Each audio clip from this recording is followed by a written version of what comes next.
Olá, estamos aqui com mais um capítulo do livro Os Caçadores de Deus. Minha alma te busca incansavelmente, de Tommy Tini. Estamos no capítulo 8, o propósito da presença de Deus.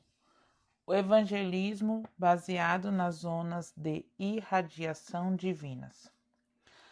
Às vezes nos perguntamos: por que não conseguimos ganhar meus amigos para Cristo? Por que minha família não parece interessada em Deus? A resposta pode chocá-lo e parece um tanto quanto rude, mas há ocasiões em que a verdade dói. Talvez você não tenha a presença de Deus em plenitude em sua vida. Por isso, seus conhecidos não estão interessados em Deus. Existe algo na presença de Deus que faz com que tudo mais perca a importância. Sem ela, você se tornaria tão pálido e sem vida quanto qualquer outra pessoa em seu redor. Sem a presença de Deus, não importa o que faça, você só será mais um para aqueles que convivem com você. Não sei quanto a você, mas quanto a mim, estou cansado de ser simplesmente mais um para os perdidos que me rodeiam. Tomei uma decisão. Vou buscar a presença de Deus em minha vida.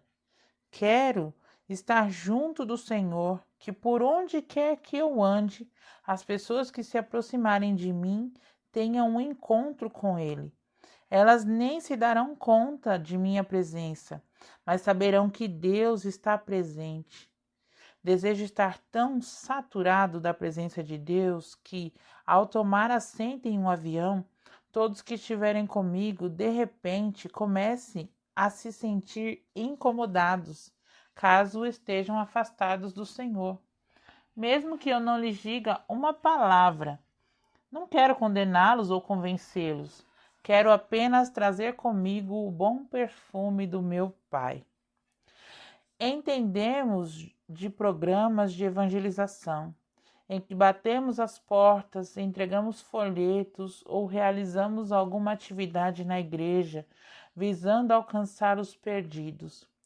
John Wimber nos ajudou a entender o evangelismo explosivo, em que se combina a unção à programação.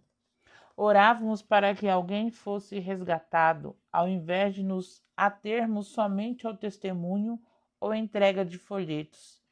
Mas existe uma forma de evangelismo pouco compreendida e talvez por isto pouco utilizada, que chamo de evangelismo presença. É nele que as pessoas percebem e dizem: eles estiveram com Jesus. Atos 4:13. É neste tipo de evangelismo que a remanescente presença de Deus em uma pessoa cria em torno dela uma zona de irradiação divina tão forte que afeta aos outros em redor. A sombra que cura se encaixa nesta categoria. Não era a sombra de Pedro que curava as pessoas. Era a sombra daquele com quem Pedro andava que estabelecia uma zona de cura, uma área livre da interferência maligna. Os hebreus acreditavam que a unção se estendia até onde a sombra alcançasse. Eu acredito que a glória se estenderá até onde a sombra de Deus alcance. Cubra a terra, Senhor. O Evangelho segundo Marcos nos diz que, depois que Jesus acalmou o mar e o vento durante uma grande tempestade, ele e os discípulos chegaram à terra dos Gadarenos. Está em Marcos 4, 35 e até o capítulo 5, verso 1. Naquele dia aconteceu algo que oro para que aconteça hoje. Quando os pés de Jesus tocaram a costa de Gadara, logo lhe veio ao encontro um homem possesso por 5.000 demônios. E não demorou muito para que fosse liberto de seu tormento pela primeira vez na vida. Por quê? Como você sabe? Marcos nos conta que o homem endemoniado, quando viu Jesus, correu para adorá-lo. Até aquele momento, eram os demônios que diziam-lhe aonde ir e o que fazer. Ele não tinha controle de suas próprias ações. Não conseguia resistir mesmo quando os demônios o impeliam a se ferir. O que mudou esta situação? O que transformou rapidamente aquele homem, cujas funções físicas e mentais estavam sob controle de 5.000 espíritos demoníacos? Vou lhe dizer o que aconteceu. O pai entrou em casa. É disso que precisamos hoje. Só precisamos escutar os passos de Deus. Quando isto acontecer, não teremos que nos procurar em colocar os pequenos demônios para correr. Não teremos que nos preocupar em colocar os pequenos demônios para correr. Não teremos que declarar a palavra contra seus principados ou destruir suas fortalezas. O propósito da manifestação da presença de Deus é libertar os cativos, para cumprir Lucas 4, verso 18. Ele quer concluir o que não pode começar em Nazaré, quando disse: Hoje se cumpriu as Escrituras, que acabais de ouvir. Lucas 4, 21, parte B. Senhor, queremos vê-lo. Estamos cansados de só ficar falando sobre o Senhor como se fôssemos crianças da escola dominical. Quando o Senhor vai se manifestar a nós? Quando, Pai? Oro para que uma visitação do tipo Isaías capítulo 6 venha sobre as igrejas, porque basta que o Todo-Poderoso Deus coloque os pés na cidade para que se quebrem séculos de cadeias demoníacas. Oro para que possamos dizer, como o profeta Isaías: meus olhos viram o Senhor. Tenho orado para que haja uma mudança na igreja, mas oro primeiramente para que Deus traga mudanças sobre cada um de nós individualmente. Senhor, não estamos aqui por causa de uma bênção. Queremos o abençoador. Precisamos de uma mudança. Em nome de Jesus. Devo avisá-lo que não existe mudança sem quebrantamento. É assim que acontece. Quero encorajá-lo a permanecer imerso na presença do Senhor em todo tempo e oportunidade. Quando se aproximar dele, não se apresse nem corra. Compreenda que esta é ou deveria ser sua prioridade. Permita que Deus trabalhe de forma profunda em seu coração e em sua vida. É assim que ele vai perfurar um poço profundo em seu coração, que transbordará como um poço artesiano de poder e glória na presença dele. O propósito da presença de Deus é trazer liberdade aos cativos e vitórias aos seus filhos. Quer ver uma briga terminar? Chame o Pai. Temos durante os séculos travado batalhas espirituais contra Satanás e os pequenos vilões de sua vizinhança, usando palavras de intimidação e algumas vezes paus e pedras. Mas agora é tempo de clamar pelo nosso Pai e ver nossas batalhas tomarem um rumo totalmente diferente. Digo-lhe com toda a fé que há em meu ser, que se nosso Pai permitir que sua presença toque a terra uma vez que seja, se ao menos uma pequena lágrima de seus olhos caísse em uma cidade como Los Angeles, Nova York, Rio de Janeiro ou São Paulo, uma enchente de sua glória traria avivamento à terra. Os demônios fugiriam e os pecadores cairiam de joelhos. Jesus nos ajude. Venha, ó Pai, Abba Pai, Papai. Precisamos do Senhor. Oh, meu Deus. A verdade é que, se você está realmente faminto para ver o Pai se manifestar, terá que compreender que deve parar de buscar seus benefícios ou pedir que ele faça isto ou aquilo. Temos transformado o que erroneamente chamamos de igreja em um grande clube da bênção, ao qual nos associamos por causa desta ou daquela bênção. Não estou certo de que ainda precisamos buscar bênçãos. Foi isto que os israelitas fizeram ao longo da história, depois de terem fugido da face de Deus. Precisamos buscar quebrantamento, arrependimento e dizer, não só com palavras, mas também através de nossas ações: Deus, queremos o Senhor. Não importa se fará ou não algo por nós. Vamos subir ao altar. Deixe que seu fogo nos purifique, para que finalmente possamos ver sua face. Por que passaríamos por isto? Existem pelo menos duas razões nas quais posso pensar. Primeiramente, a experiência de contemplar a glória de Deus é transformadora.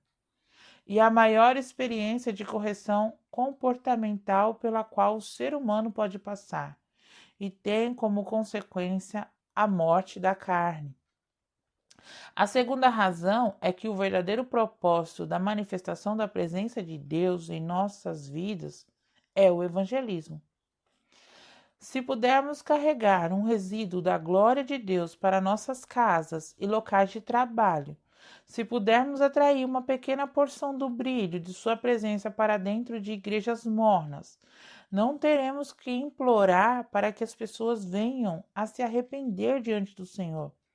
Elas correriam para o altar tão logo a glória de Deus rompesse suas cadeias. Elas não poderiam vir de outro jeito.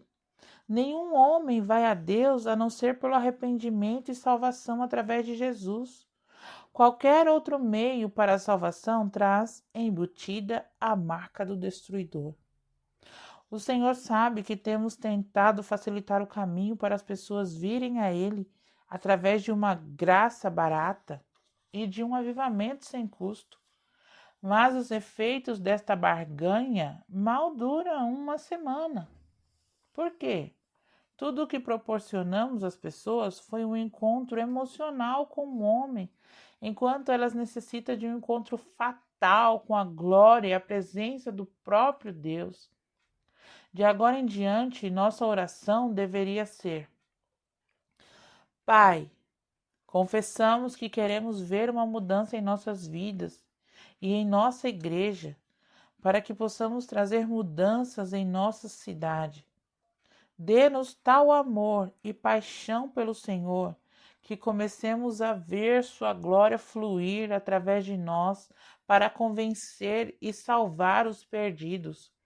Mostre sua presença através de nossas vidas, assim como o Senhor fez através de Charles Finney, quando ele andava pelas fábricas e via trabalhadores dobrarem seus joelhos sob sua glória e clamarem por perdão.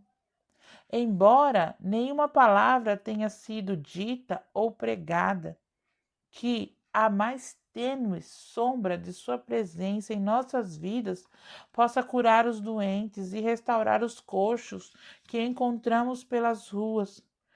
Permita que estejamos de tal forma imbuídos de sua presença que as pessoas não consigam entrar em nossos lares ou permanecerem em nossa presença sem que se arrependam de seus pecados. Que a sua glória, Pai, traga convencimento em suas vidas e as conduza à salvação, não por causa de nossas palavras, mas por causa de sua presença e poder em nosso coração. Para ser honesto, estou procurando pelo mesmo tipo de avivamento que aconteceu nas Ilhas Novas Hébridas, quando oficiais foram enviados ao evangelista Duncan Campbell, que estava conduzindo cultos noturnos naquela região, e disseram: Será que você poderia nos acompanhar à delegacia? Há uma multidão por lá. Não sabemos o que está acontecendo, mas talvez você saiba. Isto realmente aconteceu. O evangelista conta que, enquanto se encaminhava à delegacia, juntamente com os policiais, às 4 horas da madrugada, se chocou com a calamidade que pairava no ar. Parecia que uma praga estava sobre o lugar. Atrás de cada porta e por todo lado havia pessoas chorando e clamando. Homens se ajoelhavam nas esquinas, mulheres e crianças ainda de pijamas estavam na entrada de suas casas chorando. Quando o evangelista finalmente chegou à delegacia, encontrou a multidão chorando e dizendo aos policiais: "O que está acontecendo? O que está errado?" Elas nem conheciam Deus o suficiente para saber que Ele era quem as estava movendo. Tudo o que sabiam era que havia algo errado e que eram culpa delas. Por isto, elas foram à delegacia para confessar sua culpa. O que havia de errado com elas? Era o pecado em seus corações, e Deus as convencera disto repentinamente. Quando essas pessoas começaram a invadir a delegacia com suas confissões, os policiais não tiveram como respondê-las. O evangelista se colocou na escada da delegacia naquela madrugada e pregou o simples evangelho do arrependimento e da salvação através de Jesus Cristo. E ali ocorreu um avivamento genuíno. Esse é o tipo de avivamento de que estou falando. O tipo que vai rapidamente soterrar todo o recurso e poder humano nas igrejas todas ao redor do mundo. O mundo está faminto, mas não há pão fresco. Em nosso estado atual, seríamos totalmente incapazes de administrar tal colheita de almas. Não temos em nossas prateleiras quantidade suficiente do pão da presença de Deus para dar às massas famintas. Talvez o que vou dizer incomode algumas pessoas, mas não suporto nossa mentalidade de que a igreja deve funcionar apenas meio expediente. Abordamos este assunto no capítulo 2. Não há pão na casa do pão. Mas ele tem que ser repetido até que algo mude. Porque em quase toda esquina existe uma pequena loja de conveniências aberta 24 horas por dia para suprir a demanda dos consumidores. Enquanto isso, a maior parte das igrejas que deveriam satisfazer a fome de Deus que as pessoas têm funcionam somente 4 horas por semana, no domingo pela manhã e à noite. Por que a igreja não fica aberta dia e noite? Não deveríamos estar oferecendo aos famintos o pão da vida? Algo está terrivelmente errado, e não acho que seja a fome por Deus. As pessoas estão famintas, tudo bem, mas conseguem diferenciar o pão dormido de experiências religiosas antigas, do pão fresco, a genuína presença de Deus. Mais uma vez, devemos concluir que as pessoas famintas não estão batendo em nossas portas, porque a casa do pão está vazia. É interessante notar que nenhuma das 50 maiores igrejas do mundo está nos Estados Unidos. E como poderiam? Não enviamos missionários pelo mundo por mais de 200 anos? Os famintos precisam de pão fresco em abundância, não de velhos farelos do último banquete espalhado pelo chão. Tenho um amigo que pastoreia uma igreja com aproximadamente 7.000 membros. Sua igreja é, sem dúvida, o melhor modelo de igreja em células nos Estados Unidos. Certa vez, ele me contou que recentemente participara de uma conferência internacional e o que descobriu lá encheu seus olhos de alegria, de lágrimas. Ele me disse: "Tommy, Algo realmente me deixou angustiado naquela conferência. E explicou que a conferência ofereceu um seminário a pastores de igrejas com mais de 100.000 membros. Ele me disse: não pude evitar. Eu tive que espiar a sala de reuniões para me certificar se havia alguém lá. Para minha surpresa, ali estavam umas 20 ou 30 pessoas e fiquei contristado por não poder tomar parte daquele grupo. E com lágrimas nos olhos, aquele meu amigo pastor disse: então me dei conta, Tommy, de que ninguém naquela sala era americano. Ele é um homem bem-sucedido pelos padrões americanos. Em sua cidade, que tem cerca de 400.000 habitantes, ele conseguiu alcançar um número considerável de pessoas. No entanto, ele ainda quer fazer mais. Ele não é daquele tipo que se preocupa com quantidade ou fica contando o número de membros na igreja para competir com outros pastores e poder se gabar dos cultos dominicais. Ele é um caçador de Deus e um ganhador de almas. Suas lágrimas não eram de inveja, eram lágrimas de sofrimento. É hora de o povo de Deus buscá-lo desesperadamente, pois o fogo do avivamento deve, primeiramente, inflamar a igreja, antes que suas chamas se espalhem pelas ruas. Estou cansado de tentar realizar a obra de Deus com mãos humanas. Tudo o que precisamos para um avivamento que alcance toda a nação é que a presença de Deus se manifeste. Para que você veja suas escolas sendo transformadas em lugares de oração, é preciso que Deus se manifeste. Não estou falando de um evento histórico ou teórico, mas houve tempos em que a glória de Deus fluía em suas igrejas de tal forma que seu povo tinha que tomar cuidado ao entrar em restaurantes, ao curvarem suas cabeças para agradecer pelo alimento. Deparavam-se com pessoas ao redor, clientes e garçons, chorando compulsivamente, dizendo: o que há com vocês? Na época daquela visitação de Deus em Houston, minha esposa estava na fila em uma loja quando uma senhora tocou em seus ombros. Ela se virou para ver quem a tocara e encontrou uma estranha chorando diante dela sem o menor embaraço. A senhora falou à minha esposa: não sei onde você esteve e não sei o que você tem. Sabe, meu marido é um advogado e estou a caminho de um divórcio. Ela começou a desabafar todos os seus problemas e finalmente disse: o que quero dizer é que preciso de Deus. Ore comigo. Minha esposa olhou ao redor e perguntou: aqui?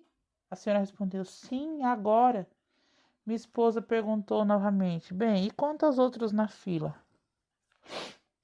No mesmo instante, aquela senhora se voltou para a mulher que estava atrás dela e perguntou: você se incomodaria se eu orasse aqui com esta mulher? A resposta foi: de maneira nenhuma. Ore comigo também. Não existe atalho. Fatos sobrenaturais como este também acontecerão com você, mas só há uma maneira. Acontecerão quando pastores e ministros chorarem entre o pórtico e o altar e clamarem a Jesus por libertação. Não existe atalho para o avivamento ou para a vinda da presença de Deus. A glória de Deus só virá quando o arrependimento e o quebrantamento fizerem com que você se ajoelhe, pois a presença do Senhor requer pureza. Somente os mortos verão a face de Deus. Não podemos esperar que os outros se arrependam se não estamos dispostos a andar continuamente em um nível profundo de arrependimento. O mundo está cansado de ouvir igrejas pomposas pregando sermões populares por detrás de seus púlpitos. Que direito nós temos de dizer às pessoas para se arrependerem, quando os mesmos problemas de que padecem podem ser verificados em nossa própria casa? A hipocrisia nunca foi moda na Igreja de Deus, mas temos feito dela a atração principal em nossa versão de igreja, principalmente nos purificar e confessar. Sim, estamos com problemas. Sim, eu estou com problemas também, mas vou me arrepender do meu pecado agora mesmo. Alguém aqui quer se juntar comigo? Creio que ficaríamos surpresos com o número de pessoas que começariam a vir de todos os segmentos da sociedade quando visse a igreja se arrependendo. Mais uma vez, voltamos ao nosso problema mais sério. Não temos o pão da presença de Deus. Nossas igrejas estão cheias de filhos pródigos atrás de sucesso profissional que amam aquilo que o pai pode dar mais do que o próprio pai. Vamos à mesa do pai, não para lhe pedir mais de sua presença, mas para implorar e persuadi-lo a nos dar tudo aquilo que ele prometeu que seria nosso por direito. Abrimos a palavra e nos apressamos em cobrar. Quero todos os dons, quero a melhor porção, a bênção plena, quero tudo o que me pertence. Ironicamente, foi a bênção do pai que financiou a viagem do filho pródigo para longe de sua face. E foi a consciência da pobreza de coração do filho pródigo que o impeliu de volta aos braços do pai. Algumas vezes usamos as bênçãos que Deus nos dá para financiar nossa jornada para longe do centro de sua vontade. É importante que voltemos à estaca zero, à presença ideal e definitiva do Pai, a fim de desfrutarmos de uma comunhão íntima. Senhor, coloque uma fome da sua presença em nossos corações. Não fome do que o Senhor pode nos dar. Agradecemos suas infinitas bênçãos. Pai, nós queremos ter fome de ti, nosso abençoador. Venha nos mostrar o verdadeiro propósito de sua presença. Não adianta ter as bênçãos e não ter o Deus que nos dá as bênçãos. Em nome de Jesus, Senhor, nós queremos subir ao monte, que muitos desistem, e ficar lá até o Senhor vir nos encontrar. Amém.